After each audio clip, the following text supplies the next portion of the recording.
اچھے کھاتے پیتے لوگ اپنی اولادوں کو دین کے علم کے لیے نہیں بھیجیں گے تو غربت میں پسماندہ لوگ جن کے پاس بچوں کو پہنانے کے کپڑے نہیں، کھلانے کا کھانا نہیں ہے، جوتوں کے پیسے نہیں، روزگار کے پیسے نہیں، پھر وہ غربت زدہ لوگ اپنے بچوں کو بھیجیں گے اور وہ پھر آ کے علم حاصل کریں گے اور روزگار کے طور پہ دین کا علم یوز کریں گے، پھر دین کی تنخواہیں لیں گے امامت کی، پھر پیسے لیں گے۔ تو دین سارا غریبی میں سیکھا اور غریبی میں تنخواہوں کے ساتھ آگے سنایا۔ اس تبلیغ میں کس برکت کی آپ توقع کرتے ہیں؟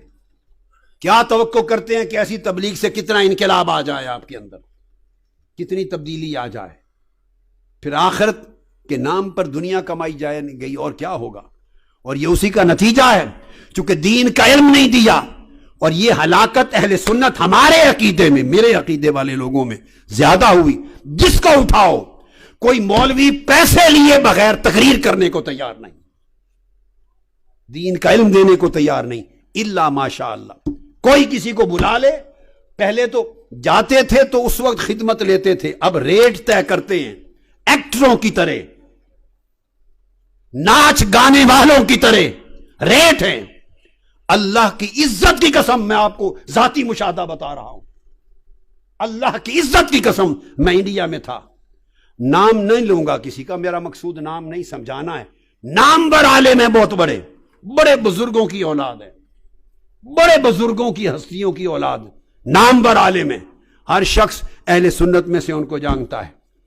میں خانہ خدا میں یہ آقا علیہ السلام کی حدیث پاک کی کتاب میرے ہاتھ میں اٹھا کر قسم کھا کر کہہ رہا ہوں کہ میں نے تحقیق کی، بے شمار لوگوں نے جگہ جگہ بتایا کہ ان کو تقریر کی دعوت دیں تو ان کے سیکٹری پہلے ایڈوانس 2 لاکھ انڈین روپیہ لیتے ہیں،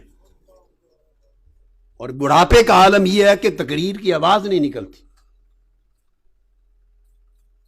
2 لاکھ انڈین روپیہ، پاکستانی 4 لاکھ وہ لیتے ہیں، جہاز کا ٹکٹ الگ، ہوٹل الگ، اور پھر آتے۔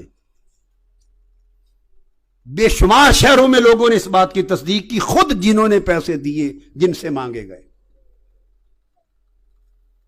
پھر میں آپ کو اللہ کی عزت کی قسم کھا کے بتا رہا ہوں، ابھی میں امریکہ میں تھا، کراچی پاکستان سے نامور کئی علماء جاتے ہیں، کسی نے کہا ایک مولوی صاحب فارغ تھے، کسی کی طرف سے دعوت نہیں تھی کہ جمعے کا خطاب کریں۔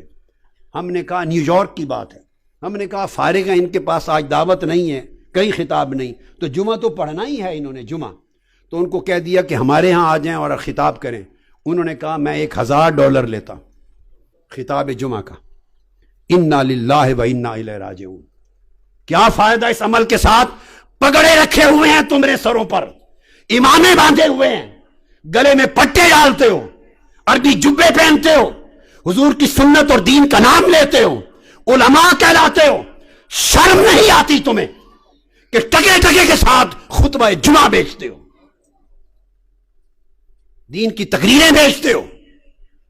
پھر اگر تمہارا اور ہمارا میں اب یوں کہ اگر ہمارا عمل دین کے نام لینے والوں کا یہ ہوگا تو پھر لوگ تمہیں بلائیں گے یا کنجروں کو بلائیں گے، گانے والیوں کو بلائیں گے؟ فرق کیا رہ گیا؟ اس نے گانا سنا کے پہلے پیسے ریٹ طے کیے، تم نے قال اللہ و قال رسول قرآن اور سنت سنانا تھا، پہلے ریٹ طے کر رہے ہو بیٹھ کر۔ کیا دین رہ گیا؟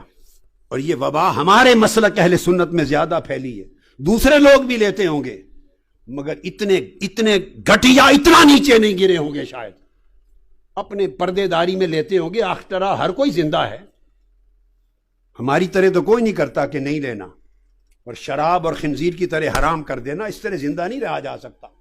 لوگ لیتے ہیں، لوگ ان کو عزت سے دے دیتے ہیں، جیب میں ڈال دیا، مانگتے نہیں ہیں، خدمت کر دی، تکریم تعظیم کے ساتھ کر دی، تو کچھ لوگ پھر کچھ رکھ رکھاؤ اور عزت رکھتے ہیں، ادھر تو منگتے بن گئے ہیں، ریٹ طے کرتے ہیں۔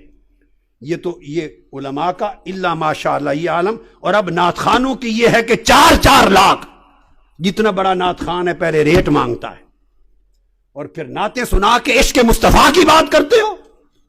شرم سے ڈوب مرنا چاہیے تمہیں۔ کون سا عشق مصطفیٰ کا؟ جس رسول کی نعت سنانے کے لیے تم رات کو 2 لاکھ 3 لاکھ 4 لاکھ کا ریٹ لو۔ یہ خبر ہوگی مرنے کے بعد، جب چہرہ آقا کا سامنے ہوگا وہ کہیں گے بدبخت میری نعت پر پیسے مانگتا تھا لوگوں سے، ریٹ بناتا تھا۔ اس عشق مصطفیٰ کی تلقین ہو رہی ہے اس مسلک میں؟ بولیے آپ کے تجربے ہیں یا نہیں؟ یہاں ایمان سے کہیے ہیں کہ نہیں؟ جب بلاتے ہیں تو ریٹ طے کرتے ہیں کہ نہیں نعتوں کے؟ ہاتھ کھڑا کر کے بتائیں ایمانداری سے، گواہی دیں، گواہی دیں۔ اونچی ہاتھ سے جن کا تعلق مساجد سے ہے، انتظامیہ سے ہے، ریٹ مانگتے ہیں، نعتوں کے مانگتے ہیں، قرآن کی قرات کے ریٹ مانگتے ہیں، تقریر علم دین کے بیان کے ریٹ مانگتے ہیں۔ کیا آقا نے یہی تلقین کی تھی امت کو؟ یہی سبق سکھایا تھا؟ صحابہ کرام کا طرز عمل یہ تھا؟ امام حسن بصری ایسے تھے؟ امام اعظم ابو حنیفہ اس طرح دل پڑھاتے تھے، ریٹ بناتے تھے؟ امام مالک کا یہ طرز عمل تھا؟ امام شافعی کا، امام احمد بن حنبل کا، داؤد طائی کا، حسن بصری کا، حضرت اعمش کا، سفیان الثوری کا، جنید بغدادی کا، سرکار غوث العظم کا، خواجہ غریب نواز کا، داتا گنج بخش علی حجویری کا، ارے جنہوں نے دنیا میں دین پھیلایا، وہ ریٹ بناتے تھے، لوگوں سے پیسے مانگتے تھے؟ خدا کے لیے دین کو بیچنا چھوڑ دیں۔